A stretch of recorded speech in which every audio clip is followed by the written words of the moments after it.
Welcome to LOA Today. I'm Walt Thiessen. With me today are Laura Haehl and Sam Page. This is your daily dose of happy. We are so happy you decided to join us today. Get rid of that. Okay. Like I said, this is a little...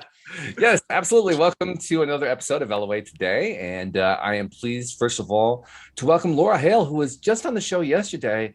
And we liked her appearance so much, we decided to invite her to be a co-host, and she accepted. So, hey, Laura, nice to see you 2 days in a row. I'm excited to be back. Yeah. Yeah. So thanks for joining us and signing on as a more ongoing permanent resident here at LOA Today. And of course, Sam, that means we have another person to chat with each time. This is going to just make things a whole lot better, right? Works for me. Yeah. More perspectives and everything. It's going to be fun. Yeah, it's going to be really good. And of course, we have our special guest joining us today. His name is Rick Ornelas. And like so many people experienced through the pandemic, people ran into unexpected walls because of what we experienced. And we were in lockdown, right? And we're dealing with the fear of what's going on with this raging virus and people dying and hospitals filling up and so forth. And among other things, many people ended up in a situation they're not used to. They had to stay home. And it kind of forced some issues for some people, for a lot of people. And I think Rick was one of those people. He actually had a rather dynamic experience that came out of it. I won't take his thunder away. I'll let him tell that story himself. But he ended up writing a book about it. It was very recently published. And of course, that's one of the reasons he's on the show.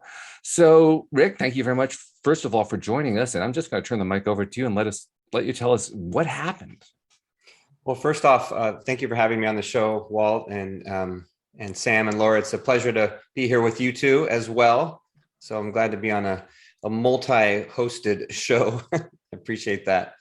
And Sam, I love your energy. You're very positive. I can feel it through the screen. So that's awesome. You too, Laura. Well, thank you. There you go. Kind of dancing. I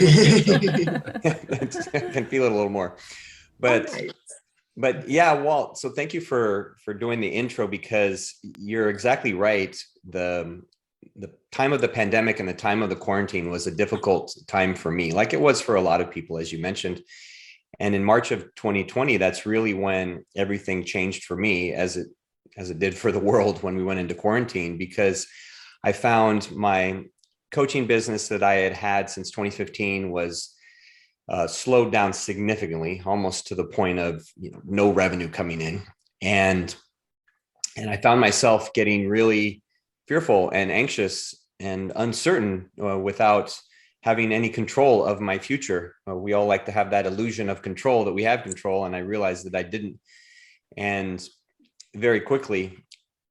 And for me, that was not a comfortable place, because I'm someone that likes to have the structure and the organization and no plan and everything. And not knowing that uncertainty was really challenging for me. And so I went into that dark place for a short time. For at least, luckily for me, it only lasted a few weeks, but where I was very anxious and fearful and was wondering how I was going to pay my mortgage and what I was going to do, just not knowing what the future held.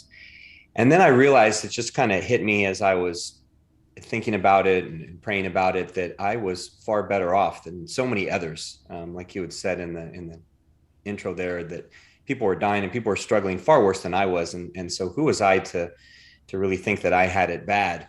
And I decided to write a blog about using the time as an opportunity to help others and to be grateful and to focus more on service. And in writing that, it reminded me of this story that had been in my head for 20 years that I hadn't written, because I always used the excuse of not having time to write it. And that's when I started to write my book, 12 Hours of Heaven, Lessons for a Better World, when all of a sudden I had plenty of time on my hands, as we all did. And rather than, binge watch another Netflix show and reorganize the garage for the fourth time, I decided to... You have a very organized garage. I'm glad to hear that. Oh my gosh, it was terrible. My wife, we did it one way and then she wanted to do it again, a different way, and then a different way. And we redid the backyard, and oh my gosh, it was so much. But but in that time I said, okay, I'm going to channel my energy into writing. And so that's when I wrote my book. And during the time of writing, it was a really spiritually connected time for me, where I realized that I needed to do more to inspire others and needed to do more work to spread positive change and help others that were in not as good a situation as I was. And what came out of this? Like, what's the upshot of all this? Well, I did complete my book in under 3 months. So I completed my book in a very short period of time, when my writing, it just started feeling like it was being downloaded to me, that my writing flourished, where I went from writing like 500 words in a day to over 2,000 in a couple hours. And it felt like I was just it was being dictated, because as I said, I was really spiritually connected.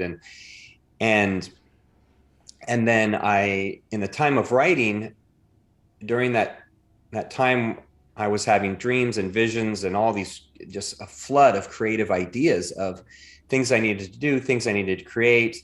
And that's where the idea for I Spark Change was born, the organization that I started in the end of 2020, I Spark Change, which the mission of I Spark Change is to empower others to spread positive change and elevate social impact. And the idea for that and everything that it would become was born out of that period of writing and spiritual connection and ideas. And since then, I've been growing I Spark Change. It's been my primary focus for the past year and a half, of growing it and building a community online and sharing the work that others are doing to spread positive change. And we just launched a podcast a month ago to amplify others that we call social impact heroes that are doing good work in the world. And it's grown quite a bit, and our community on social media has grown a lot. And there's one thing I've realized is that there are a lot of people that want to make the world better in some capacity, and that are out there and want to improve not only their situation, but improve things for others. And so there's plenty of people out there that have that common goal. Which is a nice thing. That's a thing that makes you feel good, doesn't it? Because now you feel like you're not doing it on your own. You've got a whole army you're working with. Yes, exactly. And I will say, Walt, is that was the big challenge for me, because I felt that I was being pulled towards service for not pre-pandemic, pre-quarantine. I had been pulled towards service for a few years, and always felt, I could serve in different ways. I can volunteer here or there and do some things locally, but I never really felt that I could have this global impact, that I could have this world-changing kind of impact.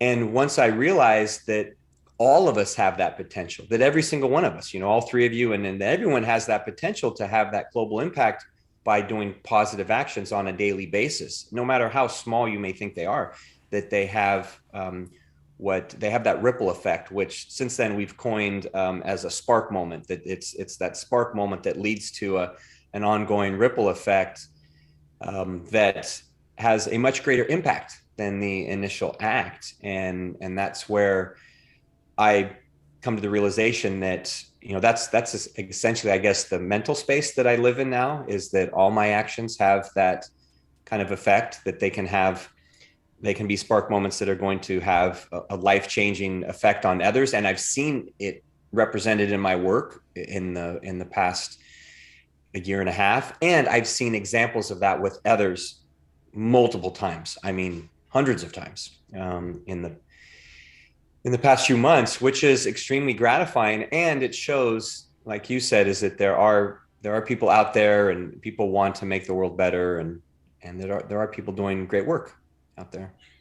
That's a very exciting thing. One other question too. You talked about how you were inspired to write the book. It was being written for you. I can't remember exactly how you said it, but it was something along that line, that it was like you were being spoon fed. What was that like? Well, it was actually a tiny bit scary initially, because the original inspiration for the book was a major car accident that, I can share that story in a sec, but it was a major car accident that I was in with my family 21 years ago now. And so I was the book is a fictional story, but it was inspired by that original true event. But as I was writing, and the book is about an angel that is sent down from heaven, and he finds himself trapped in an elevator with 10 individuals overnight for a period of 12 hours. And that's why it's named 12 Hours of Heaven. And during their time of being trapped together, he's able to help them through the biggest challenges that they are each facing in their lives. And they all learn a lesson, the Lessons for a Better World, the subtitle. And I think I was learning a lot of lessons in my writing about myself and about who I am and everything. And that's where I felt that God was teaching me. And I felt so spiritually connected that as I said, it was scary because I felt a closeness that I had never felt to God or the Holy Spirit, or however you want to look at it, or, for you guys or your listeners. But I felt a closeness that I had only felt maybe little glimpses, just little tiny glimpses and of periods in my life where it lasted, maybe for a minute or two, or, seconds, things like that, at special certain events and times in my life. And it went on for like 5-6 weeks. Like it was just that closeness, that connectedness when I would write and just kind of all the time. And so it was kind of scary. And I didn't share that. I didn't share it with anyone. I didn't tell my wife of 25 years. I didn't tell my kids. I didn't tell anyone about what was going on. I mean, I would just kind of write in my office here and in the privacy of my office, and I'd, the door closed, and I'd be in here for a few hours, and I'd come out and just kind of transformed, but I wasn't really sharing that. And it felt, I don't know if it was that I don't know if I felt that I would be judged, or that I was scared, or maybe I felt that people would, not believe what was going on, or think I was crazy, or I don't know. But it also felt really personal and really special, and I didn't want it to end. And I almost felt like if I shared what was going on, that it might stop. And it did kind of stop when I finished writing. When I finished writing, that's when I guess, that kind of closeness stopped. And I still search for it. And I'm writing a follow-up book. So I'll often search in my writing for that connectedness again. But when I finished, I felt this incredible urge to tell everyone what had been going on. So I told my wife, one Saturday morning, and we had woken up and we're just kind of chatting in bed, and I shared it with her, and she started crying and was very supportive. And then I had a Zoom call like this, because we're still in quarantine. So I had a Zoom call with my mom and my sisters, who don't live in Texas. And they had the same kind of reaction, very supportive, and all got very emotional and everything.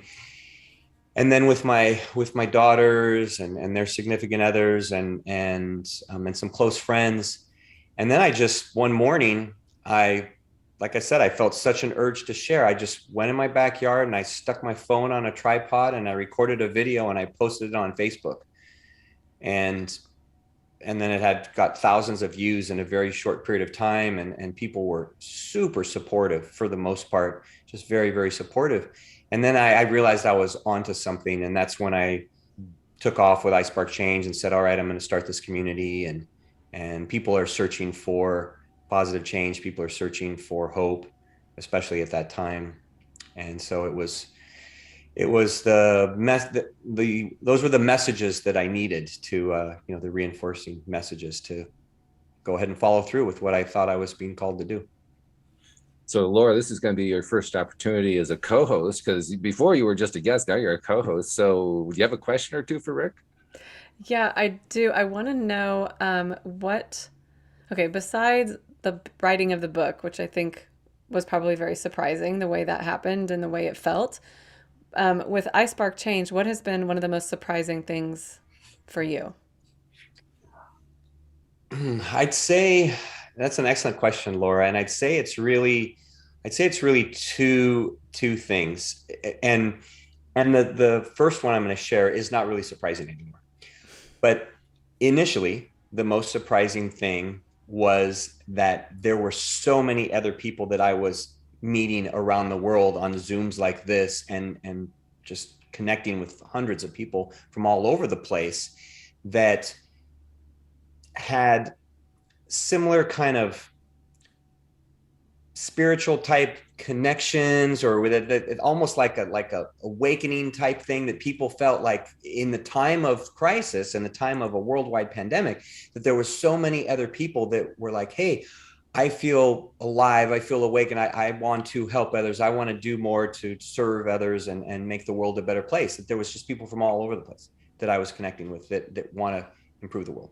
So first, we often are at least reminded or told by the media and social media that the world is this awful place, and there's all this negativity, and there's all this hatred and violence and racism and all these terrible things that were going on during the time I was writing in the middle of 2020. But the reality is that the world is a beautiful place, and there's so many other people that are doing work to make it beautiful. So that initially was a little surprising for me, just because I kind of had that mindset, like, oh yeah, the world's terrible, and it's not so bad.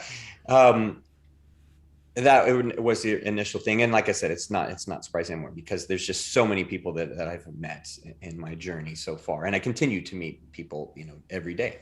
I'll include you three in that, and helping others, have a happy day and make the world better. And the second thing was that, and I don't know if it was just surprising, but that it's a lot of work. Doing something like this is a ton of work, and that even though there's a lot of people that do want to make the world a better place, not everybody wants to put the work in, and not everybody is super supportive. And thankfully, I think I was taught that lesson very early, because I have this wonderful dream, and I have this vision, and I want to create this community and have big goals for iSpark Change of impacting and connecting 1 billion people in the next 5 years, and these huge goals. And what I learned very early, and I think I learned it very early because, as one of my mentors told me, it was a lesson I needed to learn at that time, was that it's my dream and it's no one else's, and no one is going to be as passionate about it as I am. And even there was some people very, very close to me that very close friends and family members, that when I shared the idea, they were just kind of like, like, oh, that sounds great. Like, hey, good for you. And that was it. Yeah, exactly, Sam. It was like, whew. And that's where I, at first it hurt a lot. It hurt a lot, because you're expecting them. I was expecting like the support I had from my wife and my sisters, and that, oh, they're going to just, want to change the world with me, and they're going to go, run to battle with me, if you will. And they were just like, yeah, I'm good. I'm just, hey, yeah, it's great that you're doing that, but that's it. And one of my mentors, he said that, all the work I was doing, 2 things. He said, even if you just change one life, it's worth it. And then number 2, he said that everything you do to make the world better, you're doing for the people that will be impacted, and the people that will accept it, not for the ones that won't accept it, and the ones that won't be impacted, but you're doing it for the ones that will. And if you focus on that, then it doesn't matter if there's, if 100 people listen and 1,000 people say, we could care less. It doesn't matter. There's 100 that cared about it. And that's what's driven me, through all the work and all the challenges, and will continue to drive me until the day I die, until as long as I work on this. Really good. How about you, Sam? Got a question for Rick before we move on to the next segment? A little bit, actually. Well, actually, 2 kind of. I wanted to follow up on what you had just said. And the people in your life who were kind of less supportive than you would have liked, have they come around since seeing your success from here? Some in different ways. Yeah, they're supporting in different ways. It just, I mean, it's, and I guess, we as humans, or at least I know this has been a challenge for me, is to have some expectation of people's behavior, and then, it doesn't live up to that. And that's always been a challenge for me, because you think of how you would react in that situation and think, oh, wow, I would do this and I'd be so supportive, and they're not. I'd say everyone has come around to be supportive, just in different ways, and that was a great learning for me, like I said early on, to realize that the support's gonna take on 1,000 different forms, and even if it's not supportive, or even if they support me in their heart, then that's great too, and that's I just have to take comfort in that. For sure. And yeah, you definitely can't control how other people react to, so there's that as well. But I'm glad they've come around, and there's definitely different ways that people can show support. But my other question, kind of speaking of something I kind of touched on, is just that I was surprised to learn you kind of started right in the midst of the pandemic, because from looking at your website, it seems like your business is just very successful already, which is amazing. And so love seeing that. And I guess, like, what's been the best part of this whole thing so far, and also where would you like to see it go from here? Just a one note on your comment about the success so far. I think that's a factor of us doing the work that we're supposed to do. That, like I said, I felt very called to do this work, and so I think we're being supported by God, the universe, and doing what we're supposed to do. And as far as the second thing you're asking about so far, you were asking about, now I just went completely blank about I don't quite remember either, but something what's your favorite thing that's happened? Yeah, so far, yes, exactly. Things happen.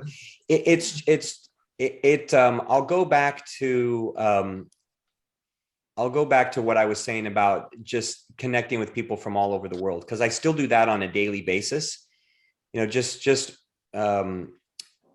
last week, I did a guest speaking for this organization, One Health World, where there was people from like 70 countries on there, and all these countries in Africa and Asia and all over the place, and just to connect with so many people and see that so many people want to improve the world, that's been really special.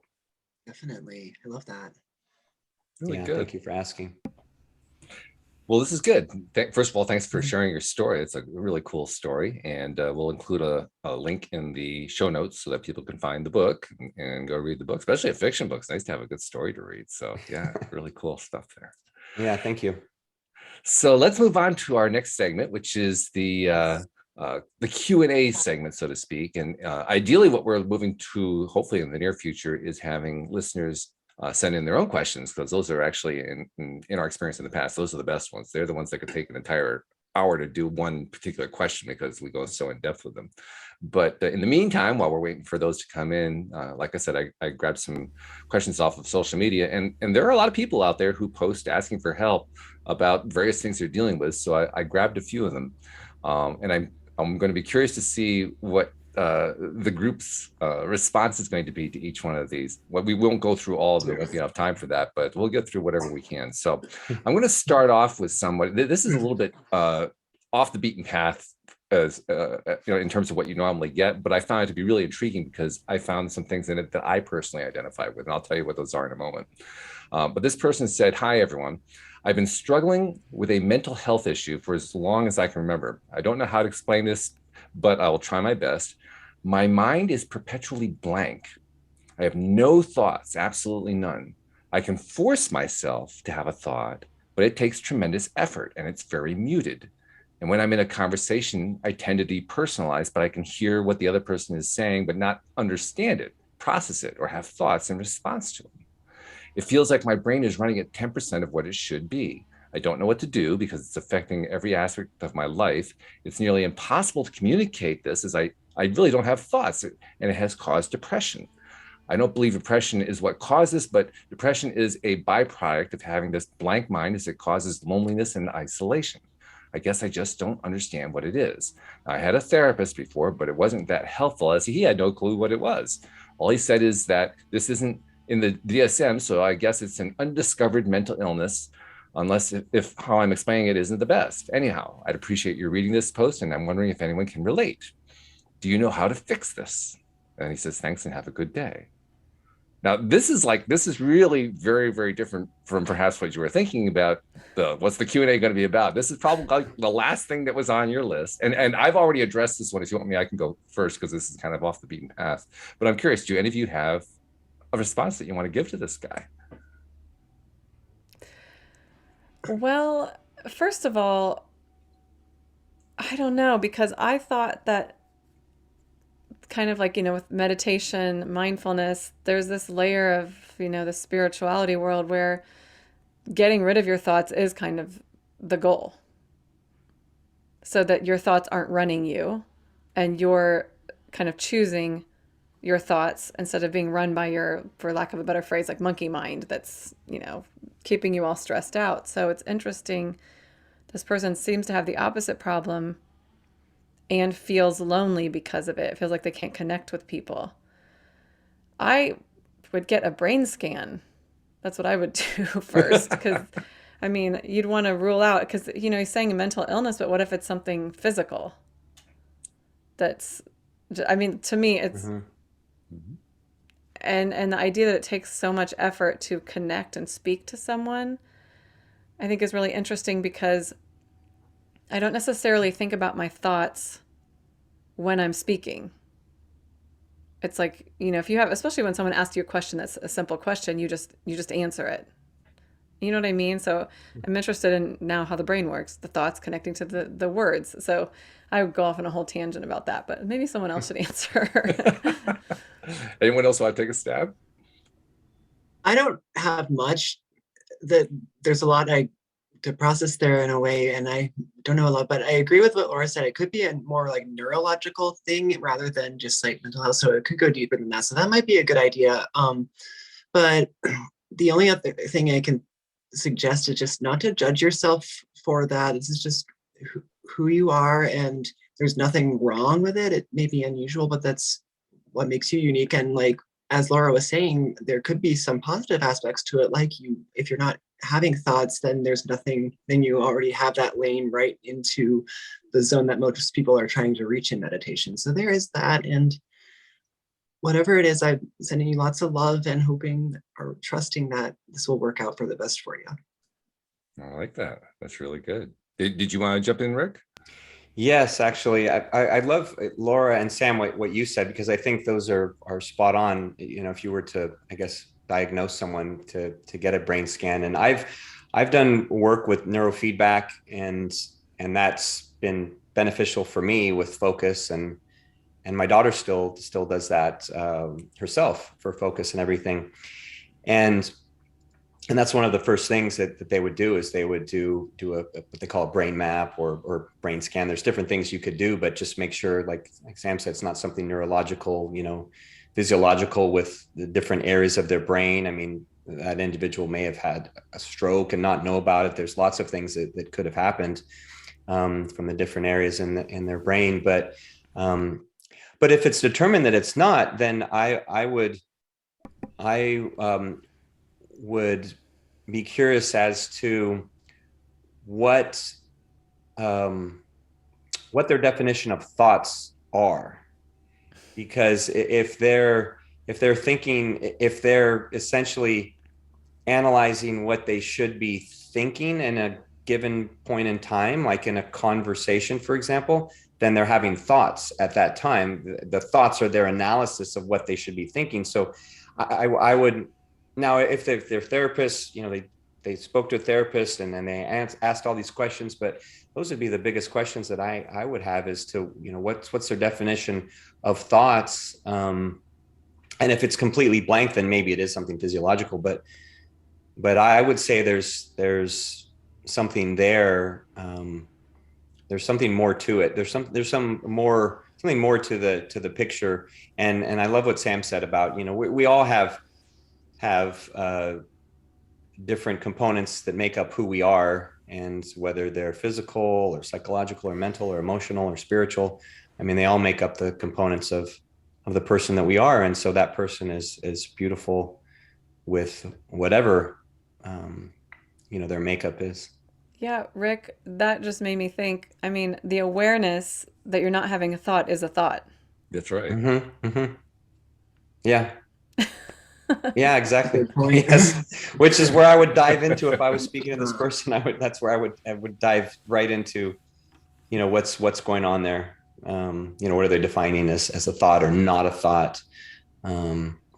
Because it could be a lack of interest when they said a conversation, not having a thought to respond to someone. It could be a lack of interest or maybe listening, lack of listening. There could be so many other components in that chain, I guess, that could be a different part of the chain that they're saying is a thought, but it's really there's a cog somewhere else in the in the process. They're thinking idea. They don't have any idea of what to say back. Yeah, that's what came to mind for me. This is really interesting because what you guys described is essentially what I wrote back to this gentleman. But I also shared something else, and I'll get to that in a moment. But one of the things that I suggested to him was, instead of thinking about this as a mental illness, how about thinking about it as a superpower? Yeah. Completely different way of looking at it. Because really what you have accomplished, however you got there, it doesn't really matter how you got there. Like Laura said, you got to a place that a lot of people crave getting to. Like most people just deal with all of these random thoughts going through their head. They can't control them. They can't stop it. What do I do to stop all these? I try to meditate. It doesn't work. And here's a guy who can just meditate. Bam, I'm there. Like, whoa, there's a superpower for you. Yeah. That's really, really great. So that to me, that just points to a very high degree of mental focus. It's not a lack of thought. It's an ability to be very selective of what you're going to give your attention to, and not feeling like you have to constantly be generating thoughts all over the place. So yeah, my message to him was that it's a superpower. The other thing that I told him, and I kind of put it out there to see what his response would be, it turned out he has the exact same situation I've got. There is a condition that it's not a mental illness or anything like that. It didn't even have a name 20 years ago. Somebody named it in the mid 2010s. It's called aphantasia. And what it is the inability to create images on demand in your own mind. And I have that. For the longest time, I seriously went through a large portion of my life thinking nobody actually created images in their mind. That when we said, do you imagine something? They were just doing it abstractly like I was. When I found out people actually had vivid images in their mind, I felt like I was being cheated. I really felt that way. Yeah. I finally, I've since come to terms with, no, it's not that at all. But that was my initial response. I couldn't believe people actually had images in their minds. And since then, I've actually been able, in a very dim way, to start developing images in my mind. I've been working at it. So you can actually develop that as a skill, so to speak. But I knew exactly what he was talking about, because there were times when it seemed like my mind had just gone blank. And add in the fact that in society, we still have a very strong tendency to need to conform. We all want to be very average. We want to be normal. And anybody who exhibits, this is like something we experienced, back in elementary school and junior high school and middle school, all that kind of stuff. If it was outside of the norm, well, you were strange, you were weird. You weren't one of the cool kids if you were like that, right? So nobody wanted to have anything that was outside the norm. But since then, fortunately, there are elements of society that are beginning to accept, hey, outside the norm is actually pretty darn good. I'm thinking, for instance, about people who are described as autistic. For the longest time, that was considered to be extreme, way out there. Now we're beginning to understand more and more about what it is to be autistic, and some of it's pretty darn cool. Talk about some superpowers. People who are on the autism spectrum have some pretty cool superpowers. Some stuff that the rest of us say, "Whoa, I didn't know anybody could do that." So the perspective is beginning to shift. I think that's part of what's going on with this guy. He has bought into what so many of us buy into, that you got to be normal. No, you don't have to be normal at all. Being normal actually is not as wonderful as people make it out to be. Celebrate your differences. Your differences are actually cool. They're gifts. They're wonderful things that are being given to you as part of a living being. So celebrate that part. When I tied in the aphantasia piece, I described that to him, and he wrote back. Well, first he gave me a love response, so he loved the comment. He said, "Yeah, that's me exactly. I've never been able to put images in my mind." So I think that's really where it was coming from. He felt like he didn't have the ability to do what other people did with their minds, so he thought there was something wrong with him. There was nothing wrong. He just hadn't accepted who he really was yet, and what his real abilities were, and his abilities were substantial. So that's why I brought this one in. I thought it'd be really cool because it really shows some of the times we think there's something wrong. There's nothing really wrong. It's actually quite right. We just aren't giving ourselves credit for it. Well, I think the one thing that you shared is really important for people to hear when you were equating it with a superpower, because I don't know if you guys are familiar with Jim Quick, author of Limitless and Celebrity Brain Coach and everything. And he had some brain injuries when he was a boy, when he was a child, and he hid that for a long time. And then it wasn't until he was in college and kind of struggling through college that the father of one of his friends told him, no, that can be your superpower. And then when he started accepting it as a superpower, that he wasn't the boy with the broken brain, but that it was his superpower, that he had recovered from that, then he took off. And he teaches how to speed read and all these different things, and a phenomenal memory. And he, highly successful, like I said, coaches celebrities and athletes and presidents and people like that. And it wasn't until he embraced the quote unquote unnormal aspects of who he was. And what you were saying a few minutes ago about, there's more acceptance of that. And I think it's important for people to realize that, we all have flaws, and that's what makes us awesome. I like to say we're all flawsome, because we're all flawed and we're all awesome. So we're all flawsome. And that's what makes us, that's what gives us the awesomeness, are the flaws. Because a diamond's brilliance doesn't come from the flat parts. It comes from all the cuts and the imperfections and the angles and the flaws. And that's what makes it so special and beautiful. And that's what makes all of us so special and beautiful. So what you shared with him is awesome in itself, to share that with him and have him hopefully open his eyes to see that as a gift. Yeah, I think perspective really is everything. I say that almost every show, but perspective really is everything. Right, Sam? Is there a show that I have ever not said perspective is everything? Don't strain yourself. You said it on my episode. But that was, you were speaking, that was one of the main things I was thinking, is like, it's so much about perspective. And I love just the serendipity of the fact that of all people he could have reached out to, it was you who had like the same condition or whatever you want to call it. Mm-hmm. And also both what you were saying, Walt and Rick, both resonate a lot with me, because I've been kind of coming to terms with my own like neurodiversity and quirks and such. And so, and not judging myself for it. So that's, this is great. All of this. Excellent. All right, well, let's move on to the next one. Now, this is from somebody who is basically dealing with an identity crisis, but I'll just read what she has to say. She says, how do you love others when you can't love yourself? I've been going through a big life crisis. I'm a preschool teacher, but can't afford to do that anymore. I got a botched haircut and hate how I look. I've gained 10 plus pounds as I've been binge eating, even though I'm going to the gym. I don't feel good enough for friends, family, or my boyfriend. I hate pictures and I don't want to go out. I'm going to be 30 next month and I feel horrible. I'm so exhausted and mentally drained. Help. So definitely a different kind of problem. Anybody want to take a swing at this one? I would just like to attempt to and start by saying, just don't judge yourself or be too hard on yourself. There's a lot of circumstances right now that you might perceive as bad or unfavorable, but a lot of these things are temporary. Like the haircut, your hair will grow. And sure, it'll look lovely again in a month or sooner.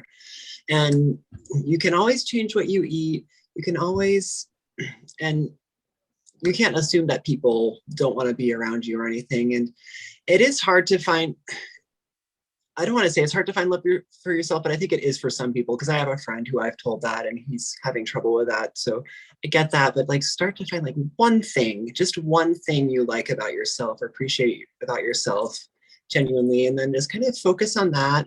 And then maybe find another and another and another and go from there. It's kind of first thing I could come up with. That's good. That's really good. Laura, Rick, you want to try something? Well, I would probably, if I were talking to this person, I would tell them to dig really deep into kind of the common thread through all of these things, and also go to the point where it started and what was sort of the trigger that kind of caused this cascade to happen in the first place, because I think there's probably a lot of wisdom in there. And it just really seems like this person needs a fire lit under them in some way, so that to find something that they're passionate about, to go after that. So, Rick's whole platform, I Spark Change, that's a way, to go and volunteer or to do something where you're being of service to someone else, because that can help shift you really quickly out of that kind of like lockdown, everything's a mess kind of situation. Also, hats are good. Good point. Oh, that's great. That's great. I'd say that I agree with what Sam and Laura, what you're saying about, you can't be really hard on yourself, and that things will change, and look for what kind of the starting point is for it all. I'd say for this person would be, if she's wants to love herself, then, and she's worried about not being able to love others because she feels that she can't love herself, and kind of this laundry list of things that she's stating as to why she can't love herself. I would ask a couple things. It would be, well, what are the things that you love about yourself? Because I'm guaranteeing there are some things that she loves about herself. Or ask others what they love about her. I'm sure her students would say that they love things about her, or her fellow teachers, or her family members, and that there would be things that they love about her. And then the other thing I would say is that a good starting point would be the stories that she's telling herself. So it sounds like she's telling herself a lot of negative stories about, oh, nobody likes this haircut, it's awful, this, or because I've put on 10 pounds, now I look terrible, or now this or that she has this kind of negative theme running through her mind of stories that she's constantly telling herself.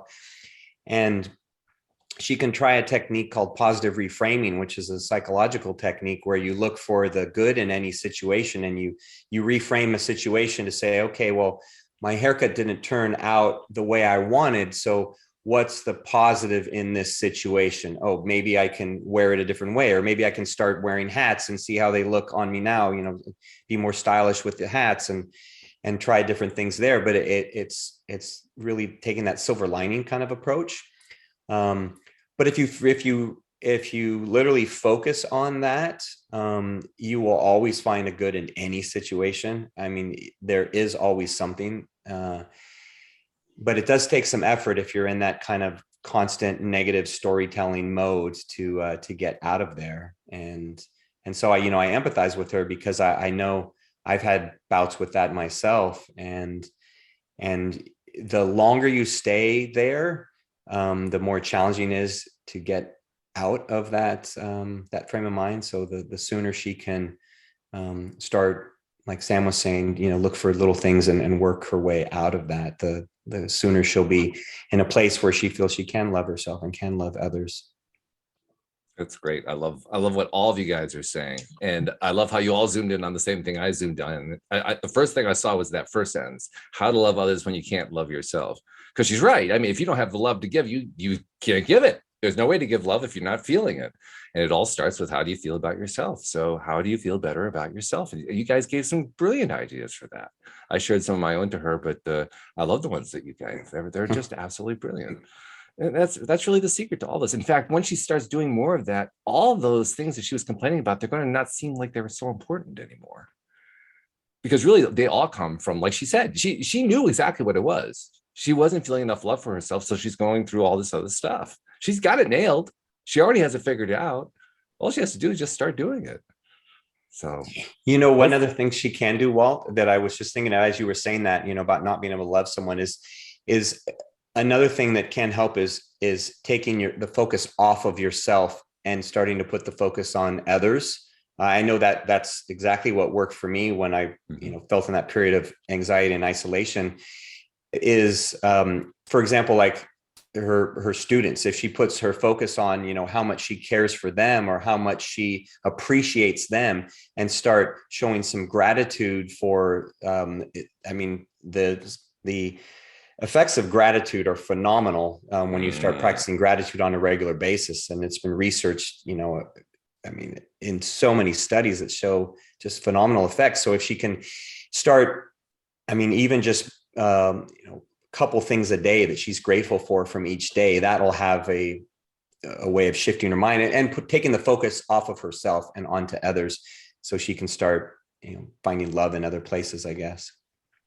I love the fact that you brought in gratitude and appreciation. That's really good, because to me, that is the highest form of what we call high vibration. That's the best feeling place you can get to, is the place of appreciation and gratitude, especially appreciation. They're so close, it's hard to tell them apart. I think appreciation is a little bit higher vibe, but that's nitpicking more than anything else. But when you appreciate, first of all, it means you're doing the appreciating, right? So now the love is flowing. That love that you felt wasn't really there, and where you felt like you couldn't love yourself, you got the love flowing now.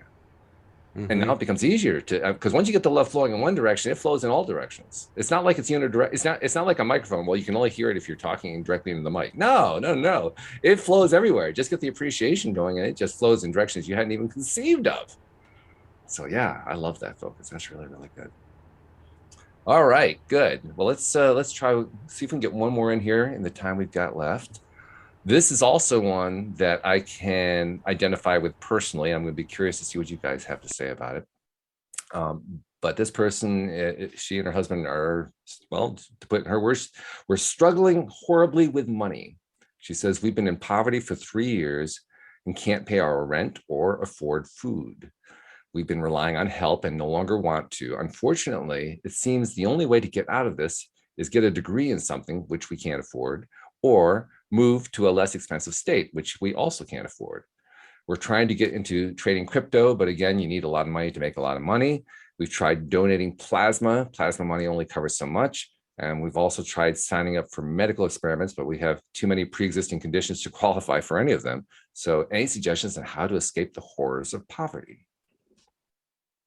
I'll chime in just, for time first, but I'd say it's a really tough place to be. And, I can empathize that that's very challenging when you're in that situation and you're worried about where the next penny is going to come from, and how you're going to, if you're doing things like selling plasma or signing up for medical studies,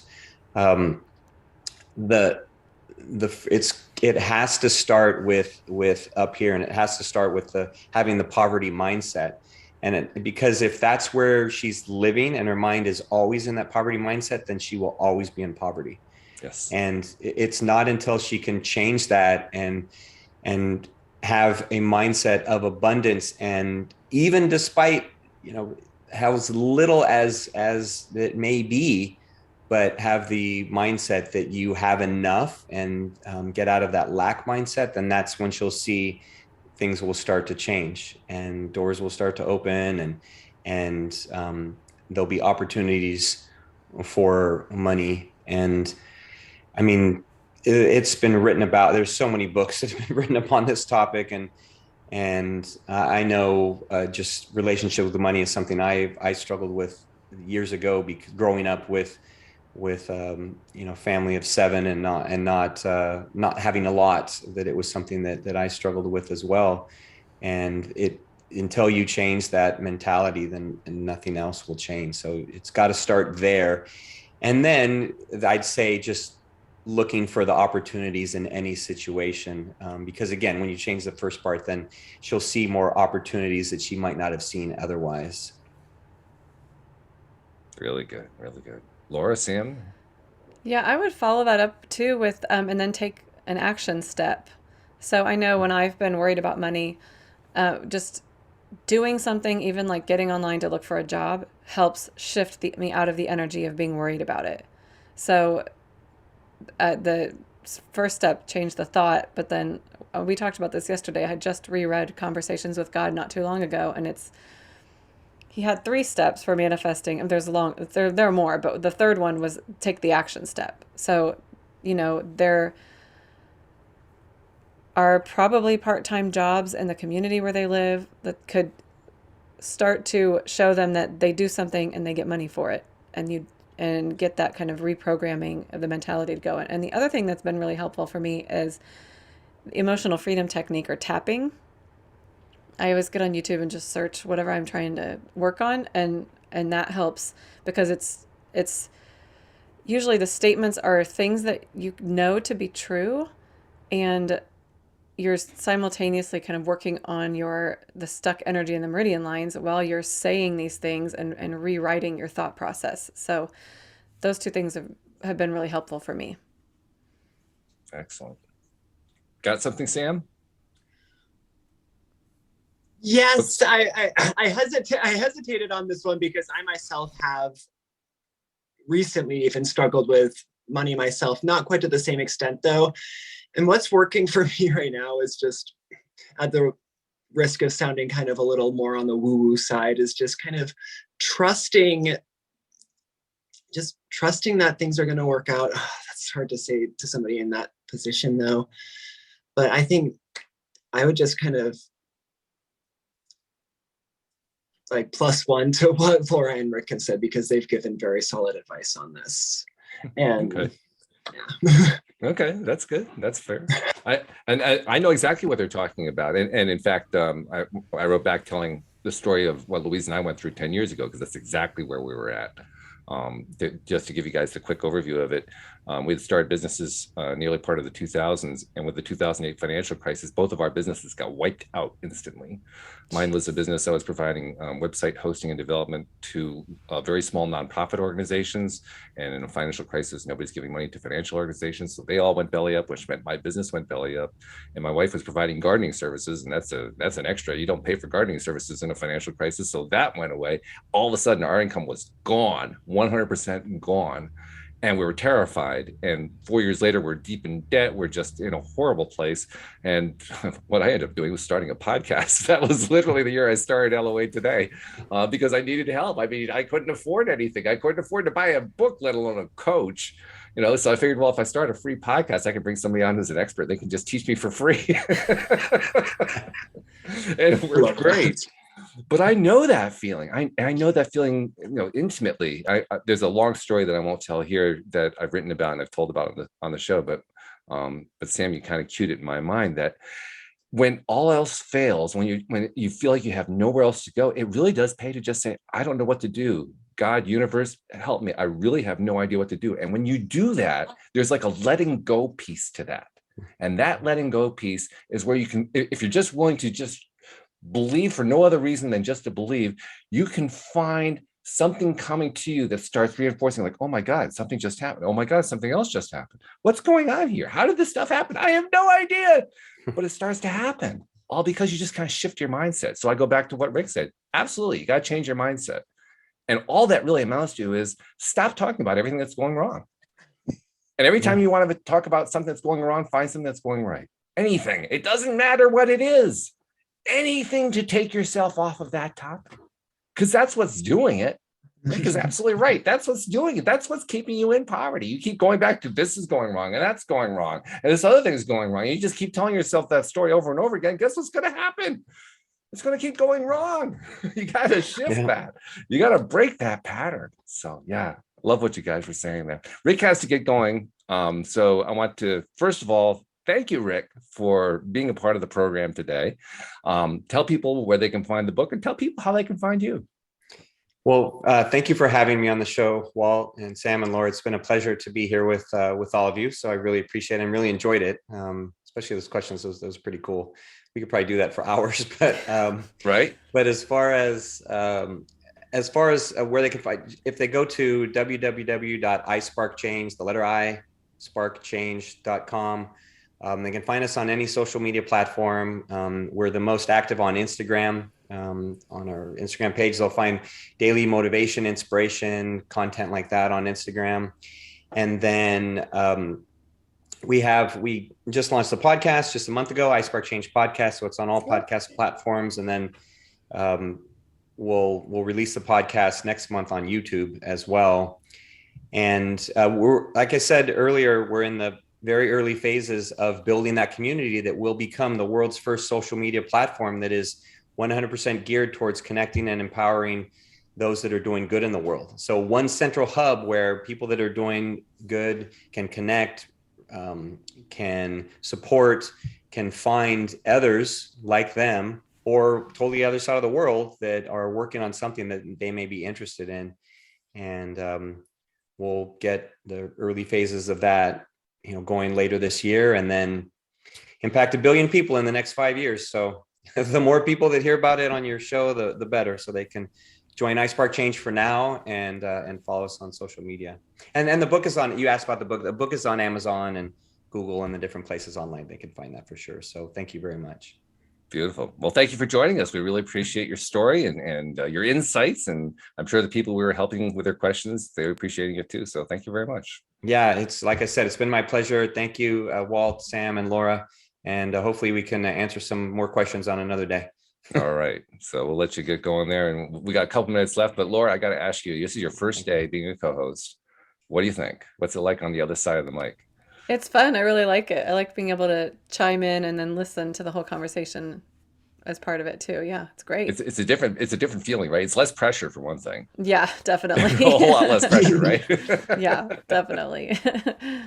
And what gets cool as you get more and more comfortable with it, and I saw you doing it, which is great. You feel like you can just jump right in at times, and that's good. That's when the discussion you can just feel the energy flowing. So yeah, I'm glad you just kind of jumped in off the deep end and just said, "Okay, I'm going to go for it today." Oh, good. Yeah, I'm liking this new format a lot too. Like, I think it's giving me more opportunities to speak, and it's just the hour's gone by a lot more quickly, but in a fabulous way.